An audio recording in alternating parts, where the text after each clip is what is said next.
നമ്മൾ ഇന്ന് കാണുന്നത് പ്രോഷ്യൻ പ്രിന്റിൽ വന്നിട്ടുള്ള റണ്ണിങ് ഫാബ്രിക്കാ. പ്യുവർ കോട്ടൺ തന്നെയാണ്.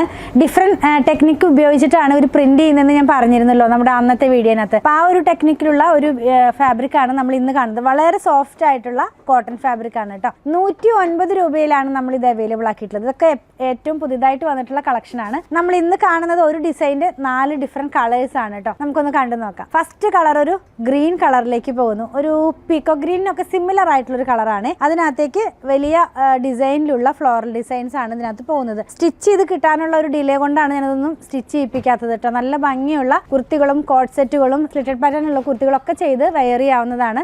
വളരെ കംഫർട്ടായിട്ട് വെയർ ചെയ്യാവുന്ന ഏറ്റവും നല്ല ക്വാളിറ്റിയിലുള്ള ഫാബ്രിക് ആണ്. നെക്സ്റ്റ് വൺ വന്നിരിക്കുന്നത് റെഡ് കളറിലേക്ക്. അപ്പോൾ ക്രിസ്മസിനൊക്കെ സ്റ്റിച്ച് ചെയ്യാവുന്ന തരത്തിൽ കോട്ടണിൽ വേണമെന്നുള്ളവർക്കൊക്കെ നല്ലൊരു ചോയ്സ് ആണ് നമ്മളിപ്പോൾ കാണുന്ന ഈ ഒരു കളറും ഈ ഒരു ഡിസൈനും എല്ലാം. ഒരു ലൈറ്റ് ആയിട്ടുള്ള ഒരു ചിക്കു ഷെയ്ഡിലുള്ള പ്രിന്റ് ആണ് ഓൾ ഓവർ ഇതിനകത്ത് പോകുന്നത്. നെക്സ്റ്റ് വൺ നേവി ബ്ലൂവിന് സിമിലർ ആയിട്ടുള്ള ഒരു കളറാണ്. ഇത് ഇങ്ങനെ ഇരിക്കും നമ്മളിത് വെയർ ചെയ്ത് കഴിയുമ്പോൾ. നേവി ബ്ലൂവിനകത്തേക്ക് ഒരു ക്രീം കളറിലുള്ള പ്രിന്റ് ആണ് പോകുന്നത് കേട്ടോ. ഇങ്ങനെയാണ് നമ്മളിത് വെയർ ചെയ്ത് കഴിയുമ്പോൾ വരുന്നത്. ഈ 109 രൂപയേ ഉള്ളൂ ഫാബ്രിക്കിന്.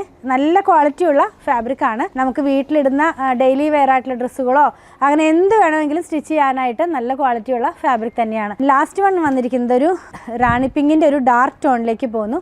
വെയർ ചെയ്യുമ്പോൾ ഈ ഒരു സ്റ്റൈലിലേക്കാണ് വരുന്നത്. 44 ഇഞ്ച് വിഡ്ത്തിൽ തന്നെയുള്ള ഫാബ്രിക് ആണ്. ലൈനിങ്ങിന്റെ ആവശ്യം വരുന്നില്ല. പർച്ചേസ് ചെയ്യാനായിട്ട് ഇതിൽ കൊടുത്തിട്ടുള്ള നമ്പറുമായി കോൺടാക്ട് ചെയ്താൽ മതി. കൂടുതൽ കളക്ഷൻ കണ്ട് പർച്ചേസ് ചെയ്യണം എന്നുള്ളവർ അങ്കമാലിയിലുള്ള പൂത്തുരൻ വിസിറ്റ് ചെയ്യുക.